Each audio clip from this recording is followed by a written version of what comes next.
আলাইকুম, বিসমিল্লাহির রহমানির রহিম। আজকে আপনাদেরকে দেখাবো সুন্দর একটা গলা কাটিং ও সেলাই। সর্বপ্রথম আমরা এখানে একটা বক্রম নিয়েছি। বক্রমের লম্বাটা হচ্ছে প্রায় 15 ইঞ্চি। তারপরে আমরা এখন গলার পাশ যেটা আছে ওটা দিব। ওটা হচ্ছে মাত্র 6। এটা হচ্ছে আমরা মিডিয়াম বডির জন্য। বডি 37, 38, 34 এরকম বডির জন্য আমরা গলার পাশ 6 ইঞ্চি দিই। 6 ইঞ্চি দিলে হয়ে যাবে। তারপরে এখানে সোজা করে একটা দাগ দিয়ে দেব। দেওয়ার পরে এখানে একটু বাদ দিয়ে তারপরে আমরা এখানে গলার যে ডিজাইনটা হবে ওইটার জন্য আমরা রাখবো 7। এখানে একটা সোজা দাগ দিয়ে দিব।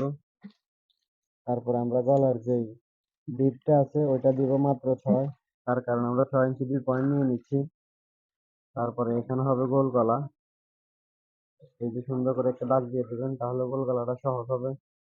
তারপরে হচ্ছে এখানে আমরা দিব 1.5 ইঞ্চি। 1.5 ইঞ্চি দিয়ে তারপরে এখানে দিব আমরা 1 ইঞ্চি থেকে একটু কম, এখানে 1/2 ইঞ্চি। দেওয়ার পরে এখানে একটা দাগ দিয়ে দিবেন।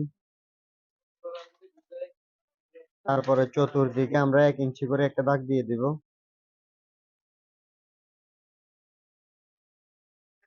চতুর্দিকে 1 ইঞ্চি করে দাগ দিয়ে দিলে গলাটা আস্তে করে বুঝতে পারবেন আপনারা যে আমরা কোন গলাটা কাটতেছি।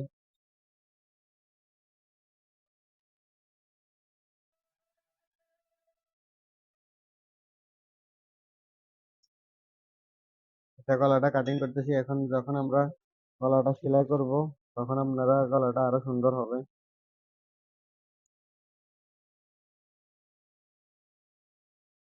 আমরা এখান দিয়ে এটা সোজা দিব না, একটু হালকা ভি সিস্টেম করে দিব, তাহলে জিনিসটা দেখতে সুন্দর দেখা যাবে।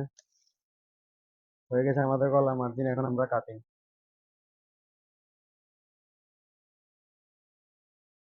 গলাটা যখন কাটিং করবেন তখন আপনারা সবাই আগে দাগ দিয়ে দিবেন।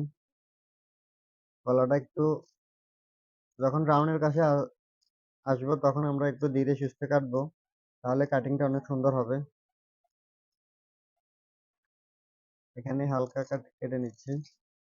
আমরা যেহেতু এখানে লেস দিব, একটা লেস দিয়ে একটা ডিজাইন করব, তার কারণে আমরা এখানে অল্প একটু কেটে নিব। লেসের যতটুকু প্রয়োজন আমরা ওইটুকু পরিমাণে গ্যাপটা রেখে আমরা এখানে কেটে নিব। এখানে একটু দিয়ে দিবেন, ভালো গলাটা দেখতে অনেক সুন্দর হবে।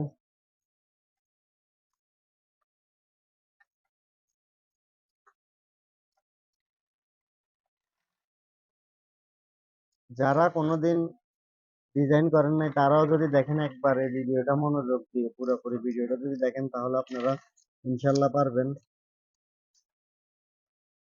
এই যে এখন আমাদের হয়ে গেছে গোল গলা। তারপরে এখানে একটু দিয়ে দিচ্ছি।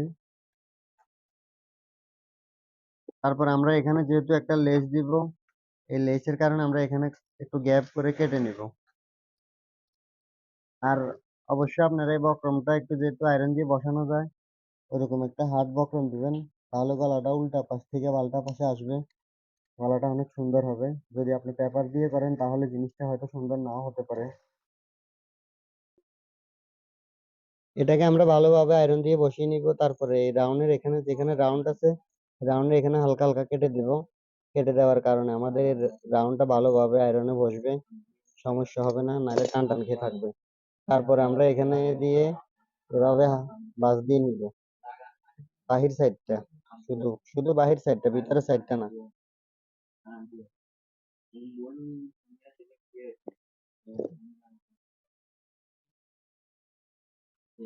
একটা কাঠ দিয়ে ভালো করে চাপ দিয়ে নেবেন। আমাদের আয়রনের কাজ শেষ। এখন আমরা এই পাশে আস্তে আস্তে ধীরে ধীরে সেলাই করে নিব চতুর্দিকে। এটা হচ্ছে আমাদের উল্টা পাট, যেহেতু আমরা উল্টা পাট থেকে এটা পাল্টা পাটে নিয়ে যাব। এখন আমরা উল্টা পাটের থেকে সেলাই মেরে এটা পাল্টা পাটে নিয়ে যাব, তাহলে বক্রমটা আমাদের পাল্টা পাটে থাকবে। এখন ধীরে ধীরে সেলাই করে নেব আমরা। বক্রমের নিচে সেলাইটা হতে হবে।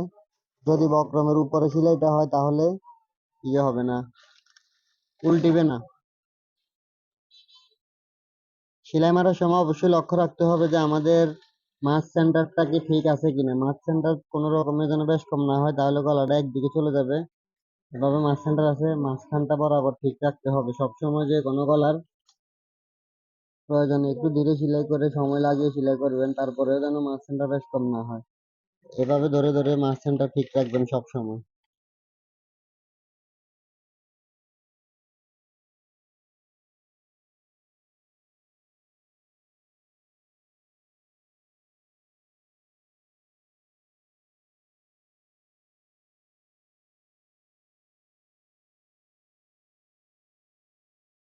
তারপর আমরা এখানে অল্প একটু বাড়তি রেখে চতুর্পাশে আমরা কেটে নিব।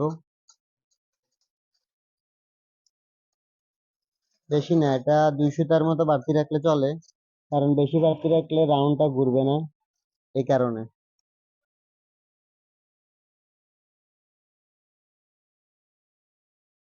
তারপরে আমরা এটার চতুর্পাশে লেজ দিয়ে দিব। এটা হলো ভিতরের বাইরের পার্টটা। বাইরের পার্টটা এখানে আমরা সর্বপ্রথম দেখবো আমাদের লেজটা উল্টাপাল্টা ঠিক আছে কিনা। যেহেতু উল্টাপাল্টা স্পষ্ট বোঝা যায়।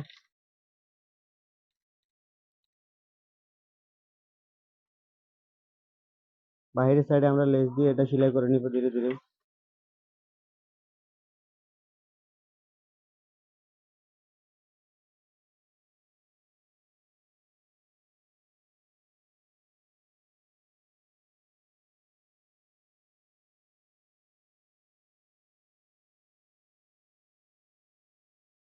আপনারা যখন সেলাই মারবেন তখন লেজটাকে লুজ দিয়ে দিয়ে মারবেন। লুজ দিয়ে মারলে তাহলে এখানে যে রাউন্ডটা আছে, ওখানে রাউন্ডটার ভিতরে লেজটা টান টান থাকবে না।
অনেক সুন্দর একটা গলার ডিজাইন বানানো হয়ে গেছে। যারা আমার চ্যানেলে নতুন আছেন তারা সাবস্ক্রাইব করে দেন।